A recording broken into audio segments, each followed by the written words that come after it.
الحمد لله رب العالمين والصلاة والسلام على سيدنا وحبيبنا وحبيب رب العالمين أما بعد أعوذ بالله من الشيطان الرجيم بسم الله الرحمن الرحيم قل إن كان آباؤكم وأبناؤكم وإخوانكم وأزواجكم وعشيرتكم وأموال اقترفتموها وتجارة تخشون كسادها ومساكن ترضونها أحب إليكم من الله ورسوله وجهاد في سبيله فتربصوا حتى يأتي الله بأمره والله لا يهدي القوم الفاسقين صدق اللہ العلی العظیم۔ میرے پیارے بھائیوں، بزرگوں، نوجوانوں، پیغمبر اسلام جناب محمد الرسول اللہ صلی اللہ علیہ وسلم کی ذات صرف مسلمانوں کے ایمان ہی کا مرکز نہیں ہے، بلکہ مسلمانوں کی محبت، عظمت، توقیر، تکریم کا بھی مرجع ہے۔ اگر کسی مسلمان کے ماں باپ کو گالی دے دی جائے تو اس کا دل رسول اللہ صلی اللہ علیہ وسلم کی شان میں گستاخی کا عشر عشیر بھی زخمی نہیں ہوتا۔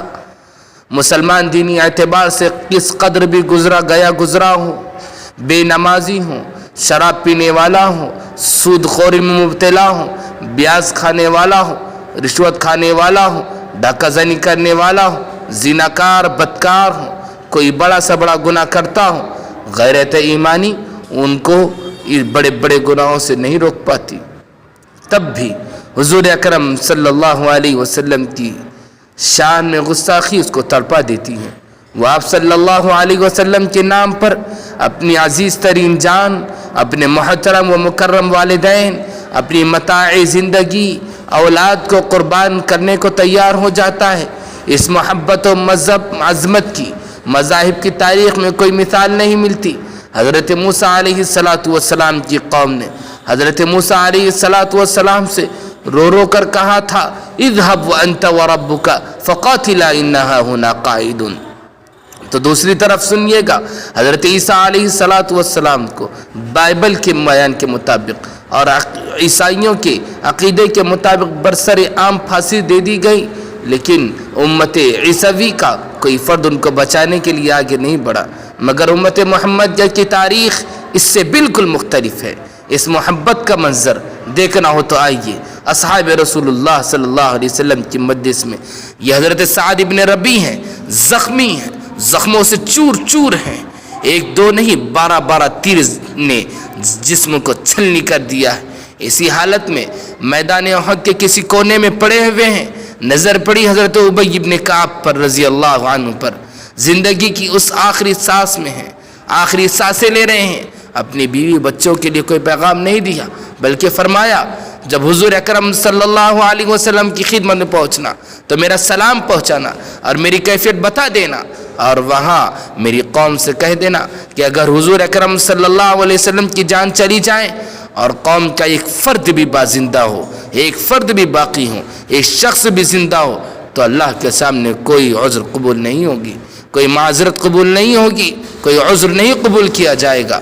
وَأَخْبِرْ قَوْمَكَ إِنَّهُ لَا عُذْرَ لَهُمْ عِنْدَ اللَّهِ قُتِلَ رسول اللہ صلی اللہ علیہ وسلم وَوَاحِدٌ مِّنْهُمْ حَيٌّ۔ لوگوں کی بھیڑ جمع ہے، اس میں چھوٹے بھی ہیں، بڑے بھی ہیں، تیاری ہیں حضرت زید ابن دسنہ کے قتل کی۔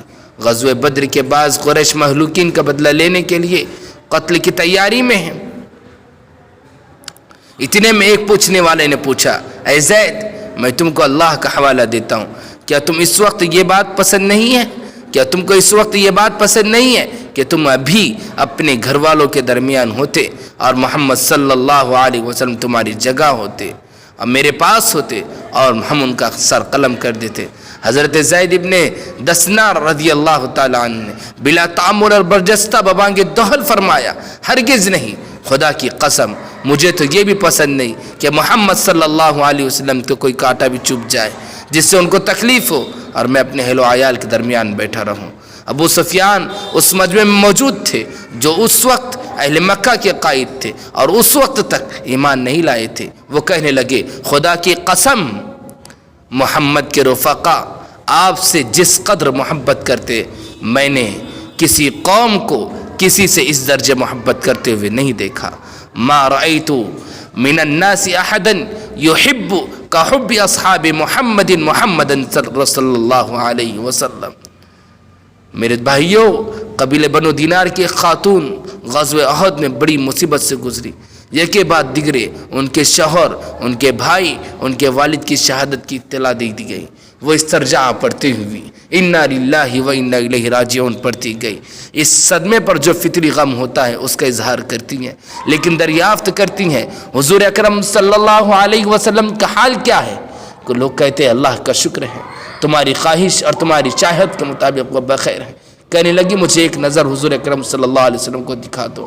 جب حضور صلی اللہ علیہ وسلم کی طرف اشارہ کر کے انہیں دکھایا گیا تو بے ساختہ بول اٹھی، کل مصیبت بعدک جلل یا رسول اللہ۔ اے اللہ کے رسول، اے اللہ کے رسول، آپ صلی اللہ علیہ وسلم کے بعد ہر مصیبت ہے چھے، آپ صلی اللہ علیہ وسلم کے بعد ہر مصیبت ہے چھے۔ میرے بھائیوں، یہ محمد صلی اللہ علیہ وسلم سے محبت ہے، لیکن آج ہم دیکھ رہے ہیں افسوس کہ اس ملک کے حالات دن بدن سنگین ہوتے جا رہے ہیں۔ مسلمانوں کے شعائر کو نشانہ بنایا جا رہا ہے، ان کے لیے عرص حیات تنگ کرنے کی ہر ممکن کوشش کی جا رہی ہے۔ حد تو یہ ہے کہ پرامن طریقے پر حضور اکرم صلی اللہ علیہ وسلم سے محبت کا اظہار بھی جرم بن چکا ہے۔ حال ہی میں اتر پردیش کے ایک علاقے میں آئی لو محمد لکھے گئے بینر کے خلاف کارروائی کرتے ہوئے FIR درج کر لی گئی اور متعدد نوجوانوں کو جیل بھیج دیا گیا۔ اس وقت ضرورت ہے پوری قوت کے ساتھ، استقامت کے ساتھ، ہمت کے ساتھ، حوصلے کے ساتھ، عزم کے ساتھ حالات کا مقابلہ کیا جائے۔ مسلمانوں کے حوصلوں کو بلند رکھا جائے، ان کو بزدل اور کم ہمت ہونے سے بچایا جائے، ان کے درمیان عزم و حوصلے کو پیدا کیا جائے، ان کے ذہن میں یہ بات راسخ کی جائے کہ مومن اپنا آخری قطرہ لہو کا نچھاور کر سکتا ہے، لیکن ظلم و جور اور کفر و شرک کے آگے سرنگو نہیں ہو سکتا۔ مسلمان وہ نہیں ہے جو پھولوں کی سیج پر چلتے ہوئے ہوں تو اللہ کا نام لے لے، اور جب اسے کانٹوں پر گزارا جائے تو وہ اللہ کو بھول جائے۔ جو طرب و نشاط کے ماحول میں اپنے مسلمان ہونے پر فخر کرے، لیکن ظلم و جور کے سائے میں اپنے دین کا نام لینے سے گھبرا جائے اور مذاق اڑانے والوں کے درمیان دینی نسبت پر شرمسار ہونے لگے۔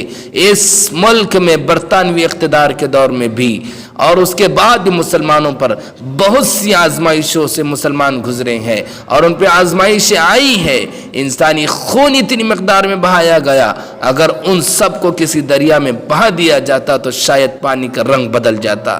لیکن ان سب کے باوجود ہمارے بزرگوں نے صبر و ہمت، صبر، استقامت اور استقلال کا راستہ اختیار کیا۔ انہوں نے مال و زر سے ہاتھ دھونا گوارا کیا، عزت و عصمت کی پامالی کا زخم بھی سہا، خون میں لت پت اپنے عزیزوں اور قرابت داروں کی لاشوں کو اپنے ہاتھوں سے دفن کیا اور خود اپنی زندگی کی قربانی دی۔